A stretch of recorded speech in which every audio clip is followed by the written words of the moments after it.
On Wednesday, December 16th, the first relaunch edition of the Irish Dog Journal featured an interview with Supreme Master Ching Hai, conducted by Miss Louise Kings. Originally established in the 1970s, the bi-monthly magazine offers canine caregivers, as well as dog lovers everywhere, information on the most up-to-date products, recipes and activities, as well as expert interviews. It also supports the work of organisations that assist homeless dogs and other dogs in need. The interview with Supreme Master Ching Hai covered a broad range of topics, including the many health benefits of the vegan diet for both humans and our animal friends, the damaging effects of animal-based pet food, and the link between current pandemics and the livestock industry. We now invite you to listen to this enlightening interview with Supreme Master Ching Hai, featured in a special relaunch edition of the Irish Dog Journal on December 16th, 2009.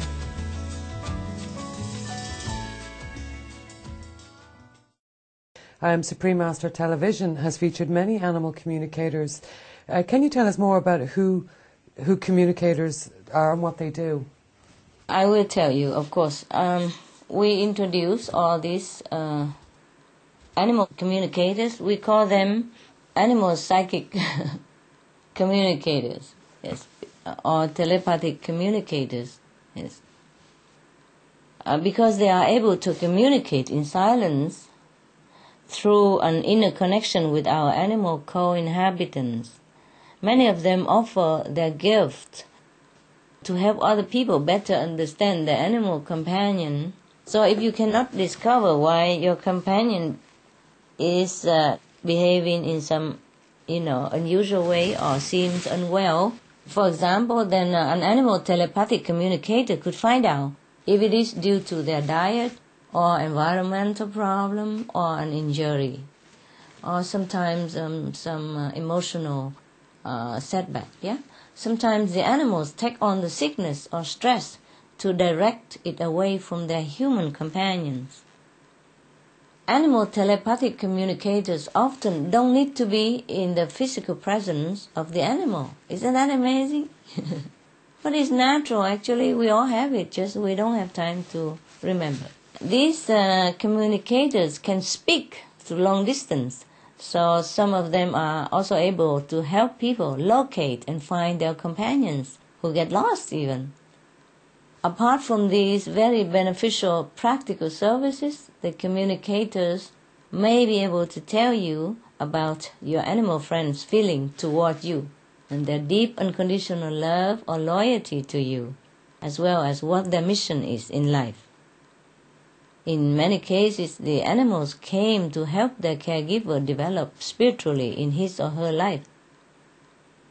Many animals, both in the wild and domesticated, are very psychic and know everything about you, about your past life, your present and future life. But they never judge you. These noble beings only want humans to remember our own love, dignity and divinity. And the communicators help us to see what a real blessing the animals provide in our lives. And not just the domestic animals, but all of them.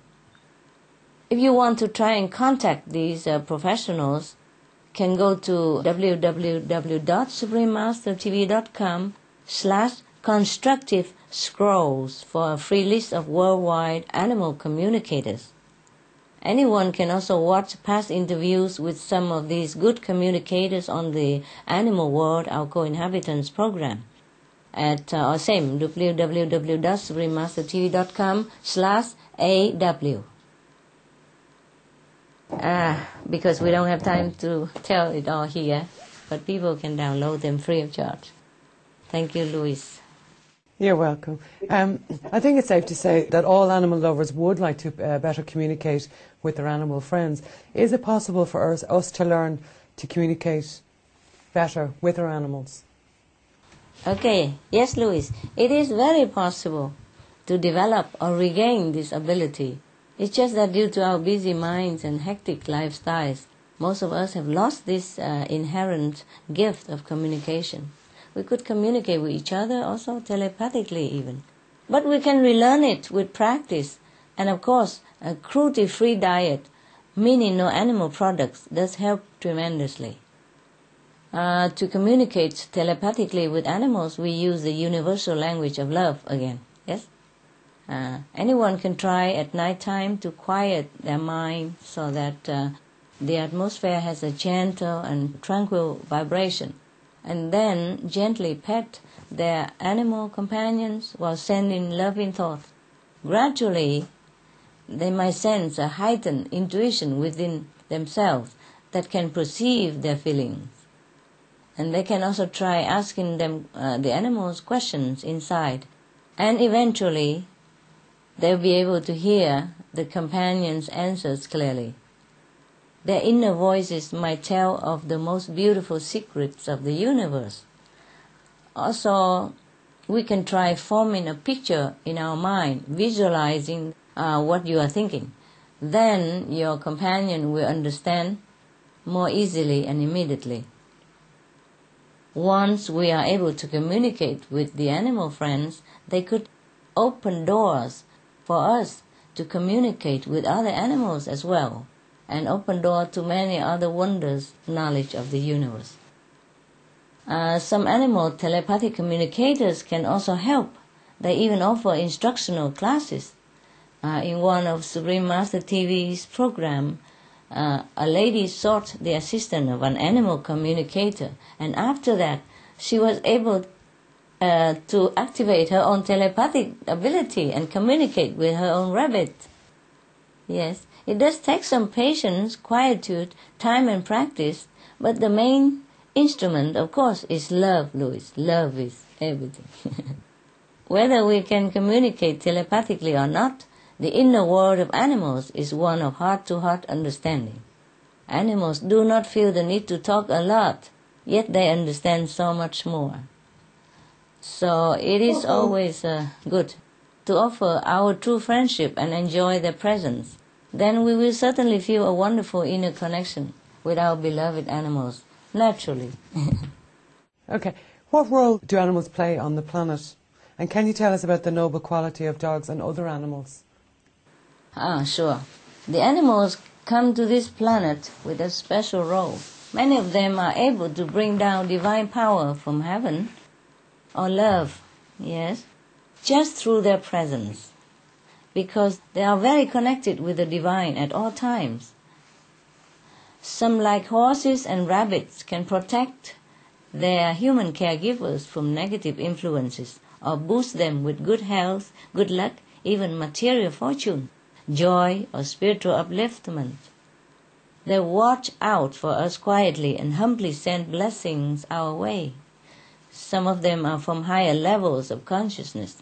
They only came down in animal form to help humankind or other beings on earth. Of course, animals also have very noble, vital roles in the physical realm. In the oceans, fish play an important role in quickly recycling nutrients in the ecosystem, which helps to sustain all the marine life. Some animals like zebras, monkeys, and wild parrots help to disperse the seeds, while bees and other insects help to pollinate crops and other plants, and others maintain the health of the forests and oceans. Animals directly help humans as well. We notice that dogs are extremely altruistic and courageous. They are the heroic rescuers who dive into rubble to free the victims, keep an injured person warm and alive in the snow until help arrives, or patiently serve the blind. They also provide comfort to prison inmates even, as well as happiness and therapeutic effects for the elderly and hospital patients. This is all well-known fact. Similarly, in the wild, we can gauge the noble qualities of other animals, such as geese, the squirrels, the ducks, etc. even. Also by observing how they treat their own kind and others with dignity and respect for life. Actually, some experienced animal telepathic communicators have given us messages from the animals. For example, the seals have conveyed that it is important for them to be allowed to stay on Earth, not for themselves, but so they can continue doing their job, which is to keep the Earth in balance with love. You see, the seals and the whales emanate an incredible, great power of divine love, an unconditional love that could be likened like to that between a mother and her child. They anchor and distribute this wave of love across our planet. Because of humankind's lack of love and kindness, animals like seals and whales have been born to help fill in this missing void. And it is this love that is sustaining our planet and keeping it from destruction up to now. So we should never ever hunt and kill these noble, gracious helpers of humankind and the planet. We also were informed, Louis, about the message from the livestock animals who are so miserably trapped in the factory farms. Well, there was no clear message, but more of a feeling of constant terror and panic and oppression. Because such dreadful conditions are enough to make them forget their original mission in coming to Earth. It would be enough to make us forget anything as well, if we were in their place. It's very sad how humans deny not only their life and every natural instinct, but also their beneficial purpose of existence. It is we who lose terribly by seeing these great creatures as mere objects and flesh to be eaten. Through meditation, I have discovered that the noble quality or NQ of different species can be measured as a percentage to show how they embody the qualities of compassion and selflessness. Dogs and pigs, for example, each have an impressive NQ of 30%.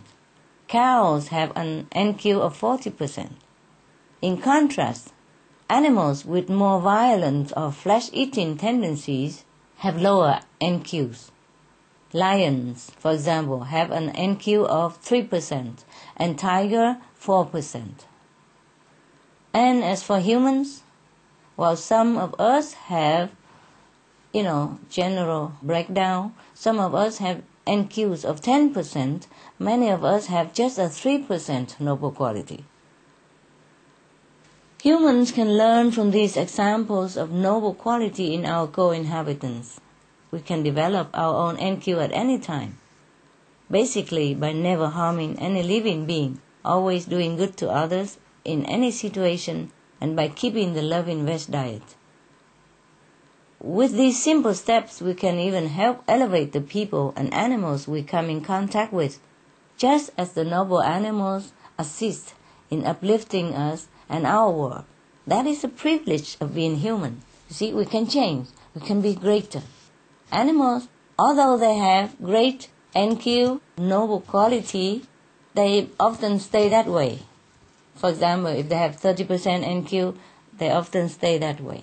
But we, even if we have like 3%, 4% NQ, we have a chance and opportunities to develop way past that animals even. You understand? I do. Okay. For those among us who wish to welcome an animal companion into our lives, or who are seeking to adopt a further companion, what advice would you give? And also, is it better to adopt an animal friend from a rescue centre or sanctuary, or from a breeder? Oh yes, Louis. As many experts have recommended, adoption from an animal shelter is the most humane and loving option for bringing an animal into our life. According to the Humane Society of the United States, 4 million cats and dogs, or approximately one animal every 8 seconds, are killed annually in shelters in the U.S. alone.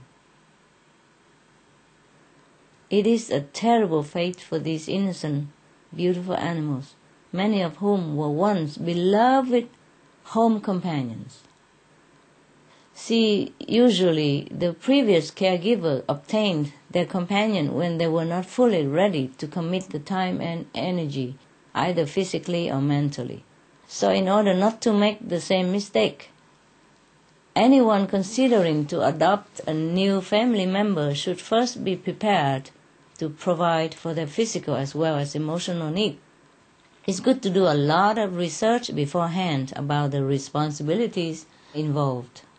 Animal rescue websites often help to list out all the things we should consider before adopting a new companion, such as our financial stability, suitable home environment, and consideration for other children or animals in the home.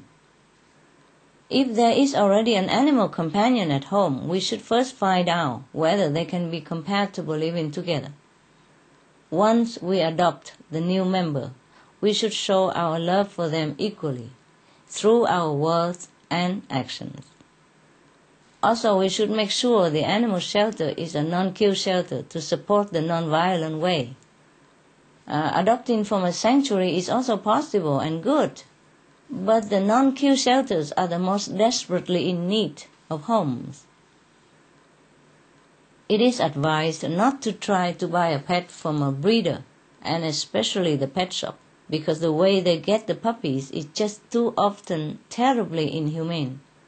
You know, like the mothers and fathers' dogs being treated like machines to bear puppies until they are driven, exhausted, and insane, get crippled or die. They and the puppies are miserably kept in tiny filthy cages, indoors or outdoor, exposed to elements. We mustn't support this practice. Supreme Master, there are many puppy mills and puppy farming in Ireland, and it's actually something that as a magazine we feel it's important that we will and are investigating. Oh, wonderful. But so some of the things that people are coming back to us and saying is that, you know, a farmer would make, say, maybe 100, 150 from a sheep. He could make 650 from a puppy. He doesn't have to put it in a field. He only has to feed, the puppy's mother a very small amount. Basically, it's a financial arrangement. So I can understand where you're coming from, because they're everywhere. Puppy mills, puppy farms. That's right. And unfortunately, it's the more expensive breeds that are really paying the price. Bad breeding practices. So it's not even just the inhumane way that these dogs are being looked after, but the breeding practices are beyond ridiculous, where they are ruining the particular breed. And the puppies that are coming from these have all sorts of health issues and concerns, which is really sad. Yes, that's correct, and it's a well-known fact also. Yeah, but again, it's an unfortunate. It's a financial. It's got nothing to do with the emotional. Yeah, yes, it's also the case like that. So if we want an animal, we should even ask maybe the staff of the shelter to try to match with our personality and our environment and our capability. Then it will be more long-lasting and happy for both the caregiver and the adopted animals. And research has even shown that animal companions provide excellent social support, stress relief, and such health benefits as improved mood, stabilized blood pressure, and increased motivation to exercise. But more rewarding than these is the fact that a life has been saved, and for that the animal is forever grateful, and will always remember the caregiver's kind act. This I know from experience, because I can see how my adopted birds and dogs are always so appreciative, so loving, friendly, adorable, protective, and loyal. I wish the best of luck and happiness to whomever welcomes a new best friend into their lives. You will see how your lives become much better. I guarantee. You mentioned a little bit earlier about the magazine, the Irish Dog Journal. We're actually doing a day, we're calling it a Dog's Day Out. And basically it's just that, it's a Dog's Day Out. It's a celebration of all dogs, whether they're pampered pooches, whether they're working dogs such as dogs that work, that are guide dogs for the blind, search and rescue dogs, dogs that work with our police forces.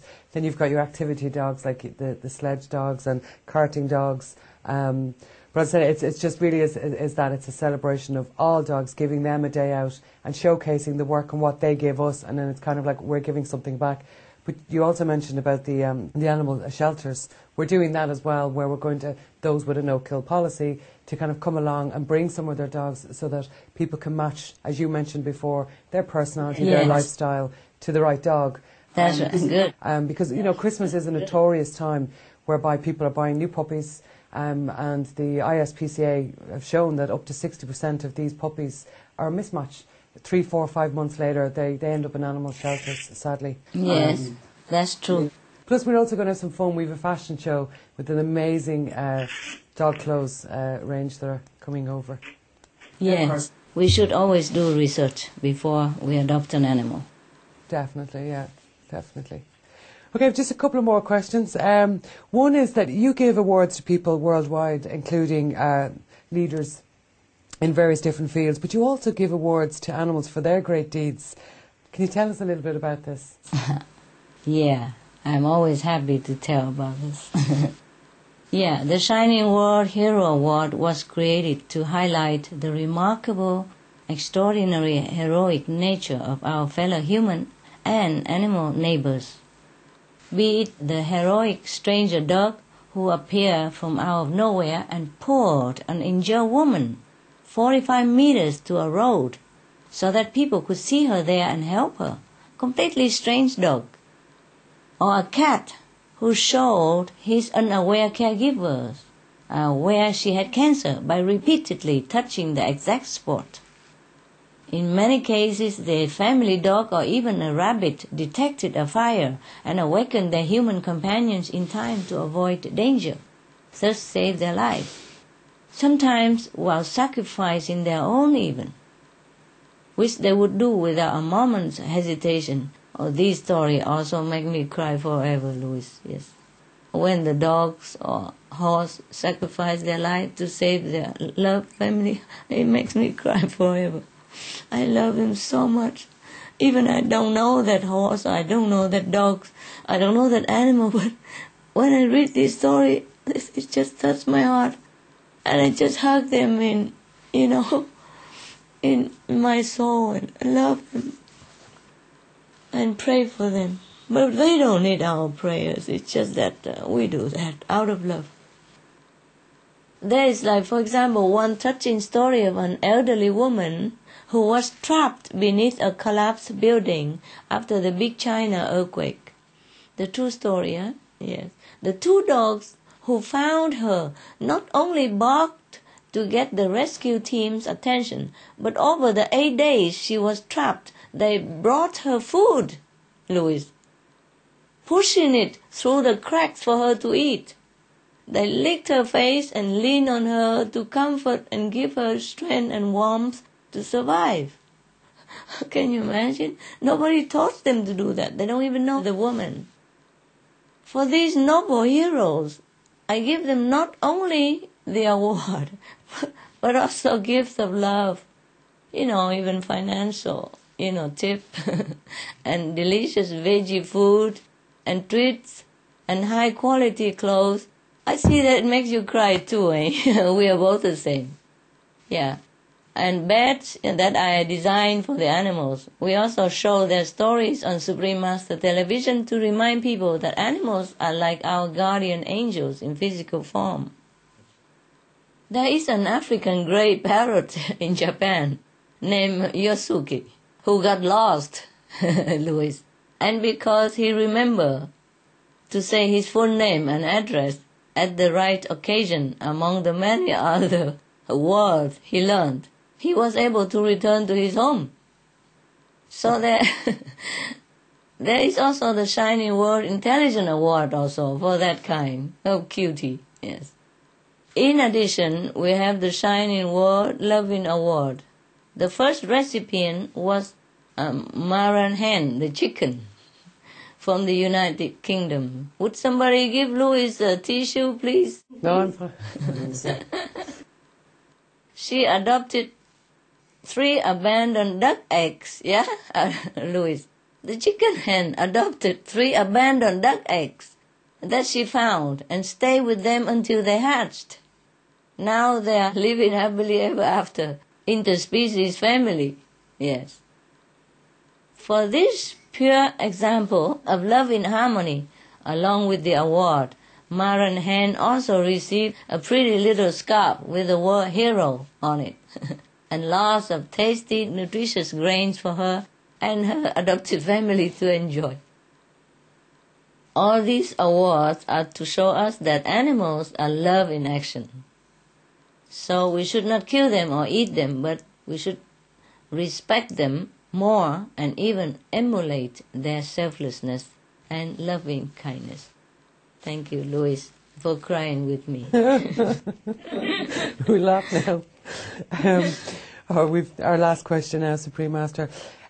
His Holiness Pope John Paul II declared in 1990 that animals possess a soul, and also said that we must love and feel solidarity with our smaller brethren. Do all animals possess a soul, and how important is it for our spiritual development to have love and respect for animals? Not only animals, but insects even have souls. Plants have souls. Trees have souls. They could speak to me and to you, the trees, the plants, the mountains, the flowers. First of all, I respectfully thank His Holiness the Pope for his true caring statement. He must have been a very, very enlightened Pope to know this. His caring statement about our animal brothers and sisters, I am very grateful for that. They are really just like us, only appearing in different physical forms to color our life and beautify our world. Just like there are different shades and shapes of flowers or different types and sizes of trees, yet all have the same essence. Just like us humans, we are sometimes different shape and color, but we have the same essence. The animals are just equipped with finer faculties and other kinds of intelligence than ours, or at least they retain this divine gift which we have forgotten or neglected. So yes, Louis, animals do have souls like us, definitely. If we look into their eyes or observe their loving nature, we can see it. His Holiness Pope Benedict XVI also spoke about our animal co-inhabitants and said that animals are given into our care. This reflects the Catholic Catechism, which states that animals are God's creatures. He surrounds them with His providential care. By their mere existence, they bless Him and give Him glory. Thus men owe them kindness. We should recall the gentleness with which saints like Saint Francis of Assisi or Saint Philip Neri treated animals. And another part of the Catechism says that it is contrary to human dignity to cause animals to suffer or die needlessly. So even if we don't believe that animals have soul, it's already established and well known that they have feelings and that they experience love, fear, happiness, and physical pain and suffering exactly like we do. If we consider ourselves higher beings, then we should carry out higher noble acts, right? Protect the weak and the innocent, and not abuse our power by harming our friends, especially if they do us no harm. We should listen to the great wise religious leader of the past and present and regard our animal friends as sacred, cherished creations of God. And as a very basic gesture of dignity, respect and kindness, we should be vegan. When we love and respect the animals, we will develop our own spirituality. When we are able to expand this love to all other beings of the universe, including the animals who are our co-inhabitants, we ourselves expand and become greater spiritually. A peaceful relationship with the animals, with no more killing, would attract to us an abundance of divine blessings. And with the whole world extending such compassion to animals and attracting such an immense blessing from the animals, our planet's atmosphere, of course, would stabilize and even change to a more heavenly light, permeated with feelings of peace and love. Amen, Louis. Amen. Amen. So be it. Supreme Master, thank you so much. I really enjoyed that today. I know a lot of what you said is kind of hard to hear, but it's truth, and I think it's something we all need to wake up to break that chain. So thank you so, so much. I thank you, Louis, for doing all this, which is tremendously beneficial to humans and animals alike. May heaven bless you, your loved ones, and your good work, Louis. And you. I mean it. Thank you. I wish so many more journalists like you, who really do the good job, like reporting the real, good, constructive, beneficial information for the public, not just for getting famous or, being paid for, just for the sake of job, but truly dedicate their lives like you do for humans' sake, for animals' sake, and for the sake of our planet. I humbly thank you, Louis, and all your staff, your mother, and whoever support and work with you. God bless you. God bless you, and thank you so much. God bless you. Bye for now. Goodbye for now. We talk soon. All the best of luck to your magazine. Thank you. Bye.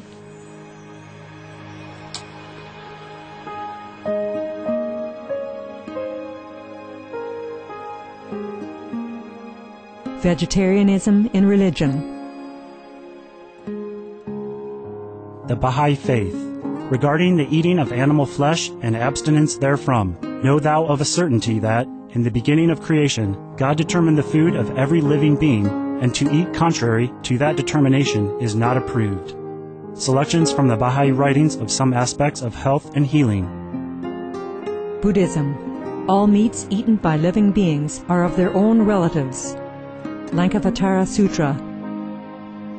Also, after the birth of the baby, care must be exercised not to kill any animal in order to feed the mother with meaty delicacies, and not to assemble many relatives to drink liquor or to eat meat, because at the difficult time of birth there are innumerable evil demons, monsters, and goblins who want to consume the smelly blood.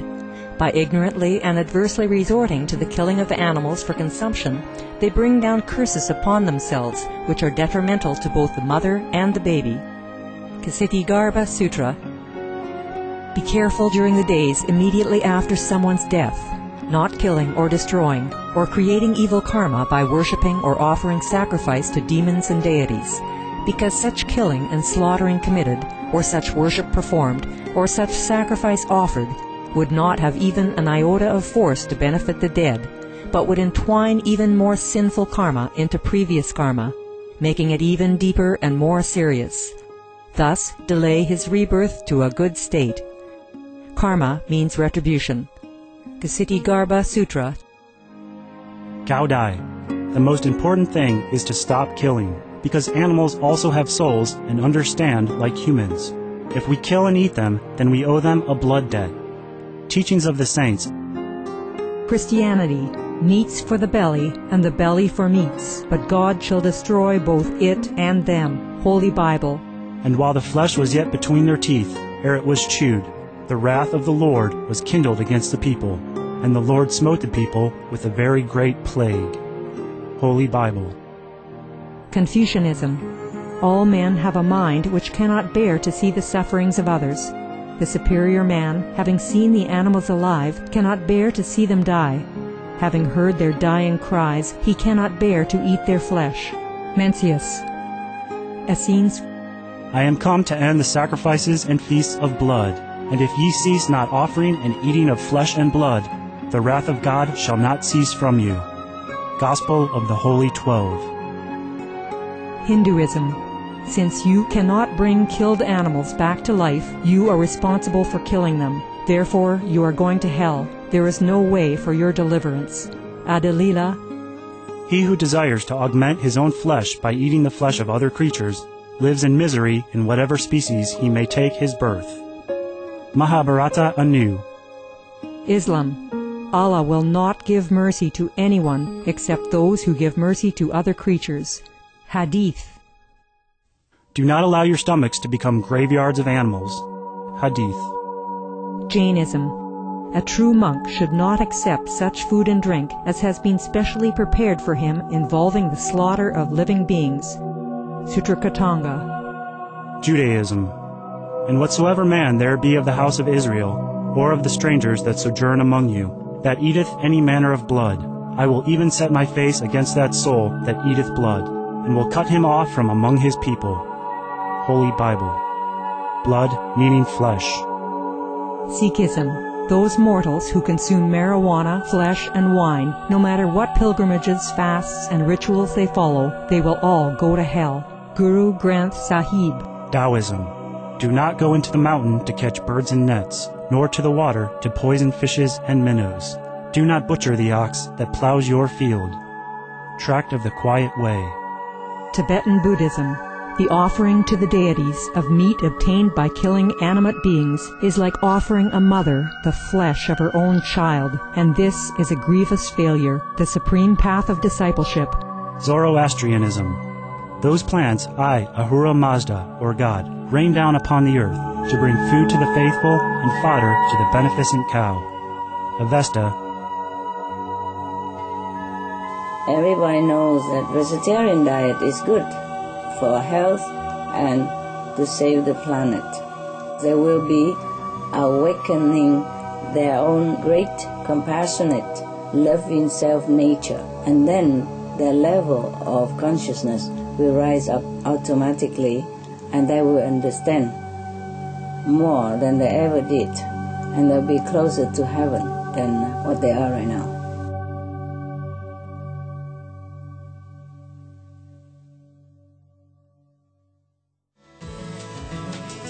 Thank you, gentle viewers, for your company for today's episode of Words of Wisdom.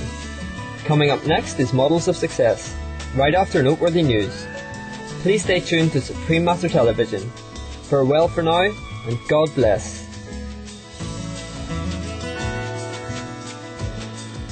For more details, please visit www.suprememastertv.com/WOW